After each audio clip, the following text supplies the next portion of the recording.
So we're going to get into some questions now with you, Luke. So the first one, most voted for so far, is a pretty cool question. Can science explain the spiritual? There's a couple of ways to take that. So first of all, can science ever replace God is a question. And I would say the answer to that is no.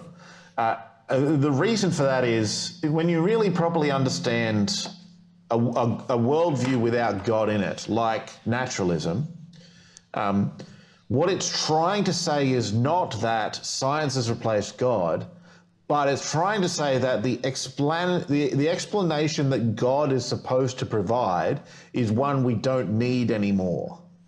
That's what it's trying to say. So it's not, in that case, any sort of result of science that brings you to that conclusion, because it doesn't rest on science at all. It's trying to say, actually, that whole, we need an ultimate reality, we need a creator of the universe, we need a reason why there is something rather than nothing, we need an ultimate cause, we need a designer of the universe. Actually, what it's trying to say is, what the atheist is trying to say, the naturalist in particular, is trying to say, we don't need that. But then you have to just leave all of those questions unanswered. So it's not a question of future science will discover why there's something rather than nothing. It's you have to try to convince yourself really hard that you didn't actually ever want an answer to that question. And you have to just try really hard not to want to know why anything exists at all. Yeah. There are some atheists, scientists who don't get this. So Lawrence Krauss will be one of them, if you know that name. Yeah. There are some who do, who are sort of just understand the philosophy a bit better. So Sean Carroll would be one of those who just understands that that's what he's committing himself to and tries to defend it. Right. So there's that sense. Can science replace God? No. Even if naturalism were true, it wouldn't replace God. It's just trying to say that was never needed, rather than that we have something else that fills that place. Yeah. In terms of the spiritual, there's another way that might be met, which is, the thought that people need a spiritual aspect to their lives and that they could replace this with science. It's kind of fascinating how much when there was an attempt in the UK, and I don't know if it's still running, but people who were atheists, who weren't believers, who didn't want to go to church, still wanted to do something like that sort of community on a Sunday morning. So they tried to run these atheist churches where they got together and sung Bohemian Rhapsody by Queen and had readings from a favorite science book and had a talk about something. And it's just kind of fascinating that wanting something deeper, wanting community with other people, wanting answers to the big question is not something that goes away. And so it's not science trying to explain it. So the people who don't have something bigger than the universe try to do it with stuff in the universe. Yeah. And in that case, that's science trying to replace the supernatural, I guess, in people's lives. And my understanding is they were never particularly successful. Yeah. So you'd say that science hasn't really been able to explain the spiritual just in and of itself? It's the wrong tool. Yeah. It's like saying, will a magnet ever be able to pick up a piece of wood? That's the wrong thing. Yeah. If science can't find the spiritual, the genuinely spiritual in the sense of the supernatural, because science isn't supposed to find it. It's a tool designed to study the natural world. Yeah. A magnet picks up, metal, iron. Yeah. If it doesn't pick up wood, that's not. Yeah. You've just chosen the wrong tool. So if there were a spiritual realm out there, a supernatural, then we wouldn't expect science to find it. We might see some places where a scientific explanation of something seems a bit unlikely and forced. Yeah. But it's not the case that you're just if you're trying to explain the spiritual with science, you're almost using the wrong tool there. Yeah, no, that makes sense. Hence why I think I heard someone say, well, hence why it's supernatural. Like science will work with the natural kind of matter of the universe, whereas the spiritual is kind of outside of it in some senses. Next question. Why can't you just take the Bible literally as it does follow an order of life? We are human and we will never understand God's powers and ways. So there's two things there. One of them is that there's a genuine attempt and an obviously necessary and logical attempt to try to read the scriptures in the shoes of the people who were the original audience of the scriptures in the first place, the original readers. Yeah. And when we do that, we find that actually the things that catch our attention as here I am, it's February the 6th, 2022. I grew up in Australia, and now I'm going to read this ancient Hebrew document that's a couple of thousand years old. You know, it's the harder we work to try and get into those original shoes, the more we start to see where our own assumptions are sort of shaping the way we see the text. And the sort of expectation about what sort of answers it's going to give us. You know, we want those sort of biographical details about exactly when and exactly how long and exactly where and all that sort of stuff. And if for the original audience they just weren't the questions they were interested in, then we're sort of reading the text with a bunch of assumptions that are us, coming from us. So the fact that a reading of the Bible seems obvious and plain to me is a start, but we do need to try and dig a bit deeper. Yeah. The other issue for me that I discovered was, and an article with Premier Christianity laid this out in a bit more detail, is I'd read an awful lot of the young earth creationist literature with their supposed scientific evidence that the universe is young. In particular, there's a bunch of stuff that they've written about astronomy, about the Big Bang Theory, about cosmology, about all that sort of stuff. Yeah. Not so much geology, that's not my field, but the sort of astronomy side of it. As I progressed in my training as a physicist, as an astronomer, getting, you know, undergraduate and master's, PhD and all of that sort of stuff, and continuing to sort of keep looking back and forward with this stuff, the realization came that actually all of this, almost all the stuff from the young earth creationists was just wrong, just scientifically wrong. It aimed at the wrong target and failed to hit it. Interesting. It just, time and again, there would be some claim made by, you know, a young earth creationist, you know, attack on the Big Bang, or here's a reason to think that the universe is young. Sure. And as I got the skills necessary to actually appraise that for myself and not just take their word for it, to actually go and look it up, to actually understand the science myself, it was wrong. And that happened just sort of too many times. And at the same time realized that the evidence for the age of the universe in particular, I can't speak too much to things like radiocarbon dating. It's just not my field. I'm not a geologist. But in terms of the age of the universe, it's not even really the Big Bang Theory, because you don't have to get out that far for it to see a universe which is older than 6,000 years old. That the scientific evidence there was just extremely strong, to the point where if the universe is 6,000 years old, then it's almost deceptive, the view we have of the universe around us. There's a way to make a universe look 6,000 years old, and this isn't it. Yeah, that's really interesting. Thought-provoking. I'll go to the next question. Does the Bible talk about space/the universe that would refute the flat earth theory and no space existing outside our realm, in which some Christians believe in? Well, there's a few things there. The flat earth, I don't think the Bible says anything one way or another.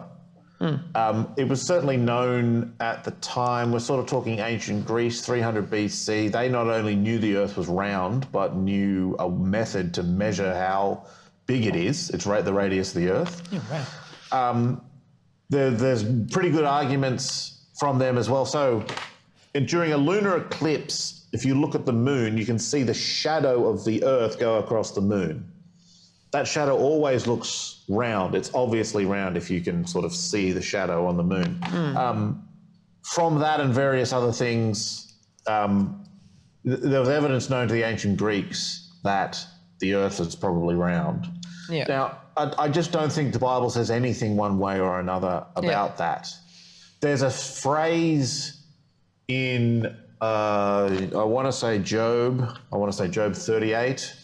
I might be wrong. We'll proof where it it later. says he sits above the God sits above the circle of the earth. Now, the problem is, as usual, there's a number of ways that you could sort of interpret that. One of them is to say that the earth is flat, it's a circle, and God is sitting above it. Yeah. One of them is to say, actually, no, they didn't have a separate word for circle and for ball, so he could just be sitting above the round earth, and that would also be consistent. One of them is to say, look, the whole point is that he is sovereign over creation. It's not that he's up literally in that direction. Yeah. The circle of the earth is just like, it's probably a reference to the horizon. You see a horizon around you. That's the circle of the earth. And God is just above creation, not literally on top of us, but sovereign. That's the point it's trying to make. Yeah. So, I mean, that's, if anything, the clearest case, and it's not particularly clear at all. So I don't think there's anything in the Bible along those lines. And again, looking for scientific facts in the Bible is committing yourself to an interpretation which was, leaves everyone in the dark for a couple of thousand years. Yeah. And we only started interpreting the Bible correctly a couple of hundred years ago. And I think that's not the right road to go down. Yeah, no, that's a good answer. Is there anything in your research, I guess, that does talk about the flat Earth theory and no space existing? Yeah, it isn't. Yeah. We put satellites in space. Yeah. If you go to the beach, you can see it. It's curved. You can look at it and it's curved. Right. Yeah. Not only that, but every pilot of every aeroplane gets taught how to navigate. That's what I thought. How on earth do you think they arrive at the right place if they've got the shape of the Earth wrong? I mean, baffling. We have satellites that can turn around and look back at the Earth and spacecraft. Anyway, so it's not right. flat. I thought I'd poke a little bit there. Next question. What is the attitude of your academic peers / colleagues about your faith? Well, some of them are Christians, so that's always good. I have no idea what the stats are. I think overall it's easy to get stats in the US, but there's a lower percentage of Christians in academic science as there are in the community. Part of that's probably what's called a selection effect. If you're up and coming and young and bright and smart and an atheist, I mean, why wouldn't you be a scientist? What other field is? So it's not that a random bunch of people start studying science and then a whole bunch of atheists come out the other side. It's just more atheists choose to study science. That's why there's more scientists who are atheists. But it's not in any way, I'm not particularly rare. I'm slightly more outspoken as a Christian than some of my colleagues, but I know plenty of my colleagues who are Christian. And beyond that, it's obvious to most people that I can do science and they can do science with me. It's not like it's going to stand in the way of the science that people want to do. When you're a scientist, you just want to get on with it and do science. Yeah, sure.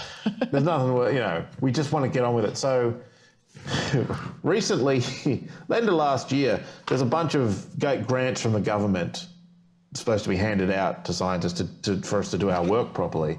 And the minister delayed the announcement for whatever stupid reason. And the general feeling amongst all of my colleagues is just like, come on, we just want to get on with this. Stop messing us around. We don't want to do politics. Yeah. Just let us do some science. Anyway. Yeah. So it's not like you're being persecuted or anything like that or paid out on things like that. Yeah. That's good. What is it like writing a book as a Christian with an atheist? Did anything that you two found in the research make your co-author think about God? Yeah, one of the fascinating things is Geraint's a Welsh name, by the way. That's where that name comes from. Geraint will do, say, a podcast with some atheist podcasts, and we sort of get the same question. Like, so in the book, the first 7 chapters we wrote together, and then the last chapter 8, we wrote as a sort of dialogue, a mini debate between us. Yeah. And he gets asked, why didn't you win? And I get asked, why didn't you win? We were sort of colleagues. We'd written papers. He was my honours supervisor. Yeah. You know, we'd worked together before we wrote the book. So in many ways, it was really easy. Yeah. So the way it actually came around was I had researched this topic of fine-tuning and actually written a review paper that's been published. And then the people at I was at the Sydney University at the time as a postdoctoral researcher. I gave a talk to the astronomers there on this topic, which was really great, really well received in terms of just the science of it. And then it's obvious what, people just start speculating on all sorts of things. Geraint was there, and he'd been thinking about writing a book and sort of had most of a contract together to write a book. And it was like, oh, this is it. This is the topic. We should write this. You should write it with me. And then, so yeah, it was great. I think Geraint's always been quite skeptical of philosophy in particular, which sort of includes religion inside of it. Yeah. But I think he's at least appreciating that there is some good philosophy out there. Yeah. At the very least. So yeah, that's really good. Thanks for answering that. Why did you pursue to study cosmology as your career? What led you there? So it starts, the simple story is that I was good at maths in high school. And then as part of that, also then studied physics in high school and discovered that you can actually use maths to study the natural world, which is kind of amazing and a bit of a revelation. And then the more I studied it in university, the more I just wanted to know more about physics. And in particular, I was doing my courses in sort of this physics here, but started reading popular level books like the ones I've written now, which mentioned all these other stuff in physics, like Einstein's ideas and all this sort of stuff. But they weren't in the courses until later on. There's so Einstein's idea about gravity is sort of a fourth year. It's a very difficult mathematical theory, but I was like, oh, definitely sticking around to do that at least. And then once you've done physics, I just found cosmology just to be the most amazingly fascinating branch of physics, along with astrophysics in general. A particularly wonderful book called just Cosmology: The Science of the Universe by Edward Harrison, who he passed away, in fact a Christian, but just laid out the logic of it, and it was just beautiful and brilliant. If you can speak the language of mathematics, then and physics is a whole lot of fun, then this is just the best stuff out there. Yeah, that's really cool. Okay, maybe one or two more questions. What do you think about humans moving to Mars? Would it be wrong if God didn't design the planet for us? It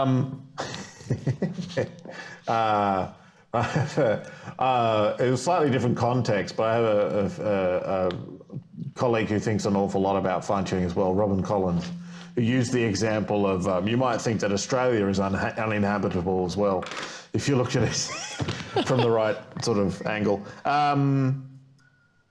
So I think there's there's plenty of bits of the Earth that were sort of uninhabitable until we put in the right technology to sort of water fields and agriculture and all that sort of stuff. So I don't think there's any sort of particular issue with living on Mars. Although the first bit's going to be a one-way trip, because we don't really know how to get you back from Mars, so just so everyone's aware of that. And I can't see, although it's not quite my field, because it's more about biology and that sort of stuff. Yeah, sure. I can't see a way to make it particularly habitable when you haven't got large amounts of water on the surface, and not much of an atmosphere either. And space flight's incredibly difficult, still incredibly difficult. No one's walked on the moon since 1972. We thought we'd be, it's 2022, guys. We thought we'd be catching a taxi to the moon by now, just popping out into outer space. 50 years later, no one's walked on the moon since the last of the Apollo missions. Just really difficult. So I'm skeptical as to whether it would work, and the major unknown is the people you've got to put in it. So it turns out, one of the people on Mars turns out to be a lunatic, then you're in real trouble. That's a fair call. I've always thought that you kind of need to almost import a lot of stuff from Earth in order to make it work in the first place. So, yeah. Last question. Could the multiverse be real? If so, do you think that it could exist? Or things could exist, sorry. So the multiverse, again, is the idea that if we go sort of somewhere else in the universe far enough away, we'll find that the laws of nature are different. In particular, the laws we think of as sort of being the laws of nature are actually just something that we're used to around here, where a couple of bazillion light years is around here. But if you go far enough that way in the universe for long enough, you'll eventually find an electron that's heavier than the one we've got, or lighter than the one we've got, or something like that. Yeah. If that sort of idea is true, you sort of glimpse away where you might be able to explain why fine-tuning, why a universe which supports life is out there at all. It's because the universe is basically buying lots of different lottery tickets with different combinations of these numbers, and eventually the right one just turns up somewhere. So in terms of, is it possible? Well, yeah, because possible is a very big category. Yeah. There's no logical contradiction in the idea of a multiverse. You go far enough that way, measure how heavy an electron is, it turns out to be heavier than our one. There's no logical issue there.